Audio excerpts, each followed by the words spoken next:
pertanyaannya, kalau ada orang yang tidak berhukum dengan ketentuan Allah dari umat Nabi Muhammad sekarang gitu, apakah bisa dikategorikan sebagai kafir?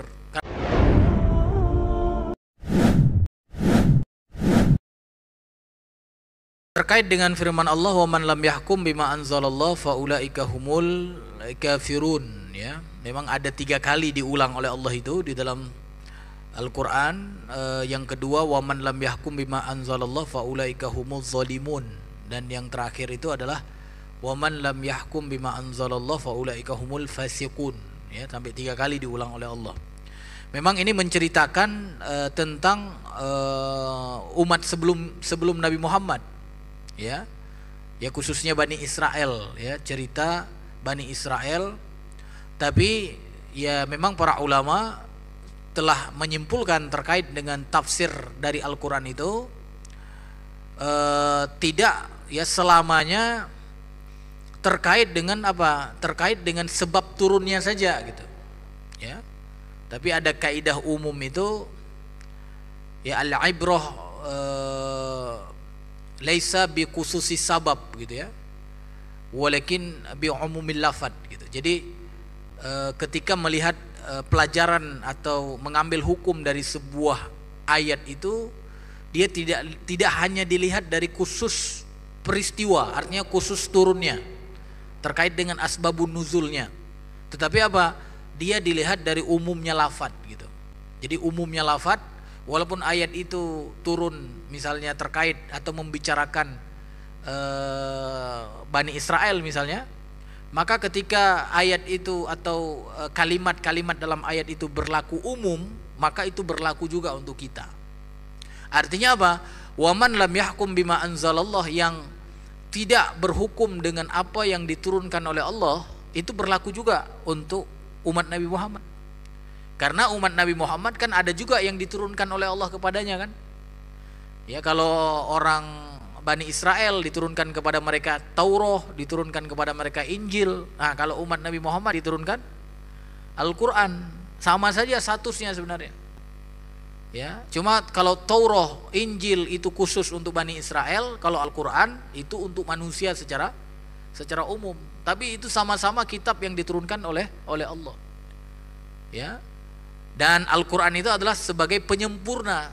Begitu Al-Quran sudah diturunkan, maka hukum-hukum yang bertentangan dengan Al-Quran, ya, dari hukum terdahulu, maka secara langsung tergantikan gitu. Maka nggak boleh lagi menjadikan hukum-hukum yang ada pada kitab-kitab terdahulu, kalau itu bertentangan dengan Al-Quran, nggak boleh memakai hukum itu gitu. Tapi apa? Harus pakai Al-Quran untuk manusia semuanya, ya, maupun Bani Israel, pokoknya manusia semuanya. Nah, intinya apa? Pertanyaannya, kalau ada orang yang tidak berhukum dengan ketentuan Allah dari umat Nabi Muhammad sekarang gitu, apakah bisa dikategorikan sebagai kafir? Karena Allah di sini sebutkan apa? Mereka itu adalah orang kafir kan, kata Allah. Faulaika humul kafirun. Maka mereka itu kafir gitu. Nah, apakah orang muslim sekarang juga disebut sebagai kafir? Nah, itu nanti ada pembahasan para ulama. Tergantung keadaan, ya. Bisa jadi kafir, bisa jadi pelaku maksiat atau disebut dengan fasik. Kapan dia disebut sebagai kafir? Nah, itu jika apa, Pak? Dia meyakini bahwa hukum buatan manusia itu lebih baik daripada hukum buatan Allah. Dia menganggap boleh gitu, boleh, ya, mengambil apa? Hukum buatan manusia dan meninggalkan, ya, hukum yang diturunkan oleh Allah. Dia yakini boleh. Bahkan dia yakini apa tadi? Lebih baik. Maka itu masuk ke wilayah kekafiran. Ya, dia yakini gitu. Ya. Tapi kalau Bapak sekarang yakin atau terpaksa? Gimana? Kan mau tidak mau Bapak berhukum kan? Benar nggak? Tapi hati Bapak ridho nggak? Nah, itu kan beda hukumnya berarti. Beda status. Nah, ada orang yang hari ini menganggap boleh, ada Pak, bukan nggak ada. Makanya saya katakan tadi, dia menganggap sama gitu, menganggap sama. Nah, menganggap sama itu nggak boleh. Jadi menganggap sama, dia anggap antara hukum Allah dan hukum buatan manusia itu pilihan gitu. Ketika seseorang meyakini seperti itu masuk wilayah kekafiran.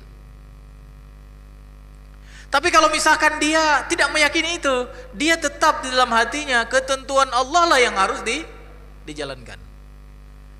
Tapi dia karena terpaksa atau keadaan terpaksa harus menjalankan ketentuan manusia. Nah, itu tidak masuk dalam wilayah kekafiran. Tapi masuk ke dalam wilayah apa? Disebutkan oleh para ulama, dia itu pelaku maksiat namanya. Nah, pelaku maksiat itu kalau bahasa lainnya apa? Fasik namanya, fasik. Makanya seperti orang meninggalkan sholat, Pak.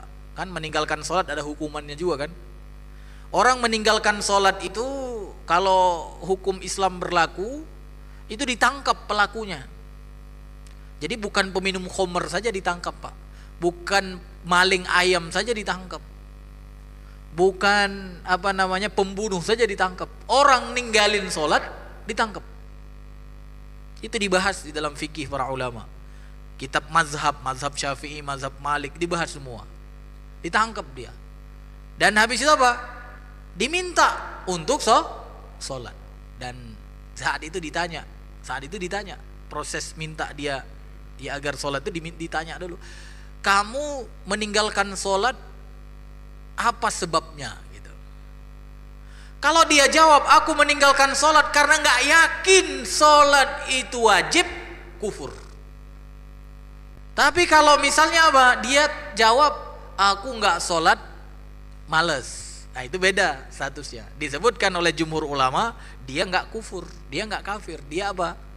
Fasik namanya, fasik. Nah, makanya tadi terkait dengan hukum secara umum, ya, baik masalah ibadah, masalah muamalah, masalah jinayah tadi, semuanya kayak seperti mawaris, ya, hukum pembagian harta warisan, itu kan masuk ke bab termasuk muamalah juga kan, diantara ya sesama keluarga gitu kan. Habis itu nanti ada hukum jinayah, pidana ya antara satu manusia dengan manusia yang lain, termasuk tadi ibadah ya kan, seperti puasa. Maka Bapak Ibu yang dirahmati Allah, secara umum jika seseorang masih meyakini bahwa ketentuan Allah lah yang harus didahulukan, tapi dia kemudian tetap terjerumus di dalam ya ketentuan-ketentuan buatan manusia, maka dia disebut oleh para ulama berarti sedang melakukan maksiat. Berarti apa? Orang yang melakukan maksiat itu tidak disebut kafir, tapi disebut sebagai fasik. Makanya kalau kita lihat di Indonesia sekarang, ya banyaklah orang fasik gitu, Pak ya. Ya, banyak orang fasik itu. Sampai apa? Sampai kita tidak lagi bermaksiat, baru hilang kefasikan pada diri kita. Maka sebenarnya kita harus bekerja sama gitu, untuk menghilangkan kefasikan pada muslim-muslim yang ada di Indonesia. Caranya apa? Ya kita kesepakatan bersama kita buat kesepakatan bersama apa? Biar ketentuan Allah itu diterapkan. Nah, ketika ketentuan Allah diterapkan, maka semua akan menang, Pak. Hakim tadi jadi mudah karena dia nggak perlu lagi menerapkan ketentuan yang lain. Masyarakat jadi mudah. Ya, termasuk ketika seseorang meninggal dan hartanya dibagikan, jadi mudah. Kenapa? Pasti penguasa akan mengarahkan, "Hei, bagi sesuai dengan ketentuan Allah." Kalau sekarang gimana? Kan nggak ada itu. Diserahkan kepada manusia. Ya manusia lihat sesuai dengan pikirannya. Ya, padahal pikirannya itu menyusahkan sebenarnya. Ya, dan Allah tadi sudah sebutkan membagikan harta warisan sesuai dengan hukum Islam itu sebenarnya mudah dan adil, Pak. Mudah dan adil. Kalau pakai akal sehat. Walaupun kalau menurut wanita, wah masa dia dikasih 2 bagian aku 1. Tapi sadar nggak dia bahwa dia dapat setengah bagian laki-laki dan dia tidak perlu menafkahi orang lain. Benar nggak?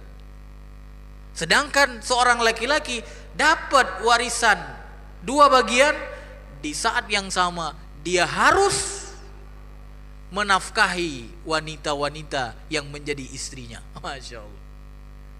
Kalau itu disadari dengan baik, mudah nggak? Adil nggak hukum Islam? Cuma kadang-kadang manusia lebih mengedepankan egonya, kan bayang. Coba wanita disuruh nafkahi semua anggota keluarganya, gimana? Kan dia nggak ada kewajiban, Pak. Tapi laki-laki walaupun dapat 2 bagian, ya mungkin 2 hari udah habis, Pak. Nafkahin istri, nafkahin anak. Sedangkan yang didapati oleh anak-anak perempuan tinggal masuk rekening semua, Pak. Mau simpan sampai seumur hidup pun boleh. Karena apa? Nggak ada kewajiban mereka untuk menafkahi. Subhanallah. Syariat Allah itu benar-benar adil. Jadi itu jawaban saya. Ya mudah-mudahan memberikan gambaran ya sehingga apa? Menenangkan kehidupan kita.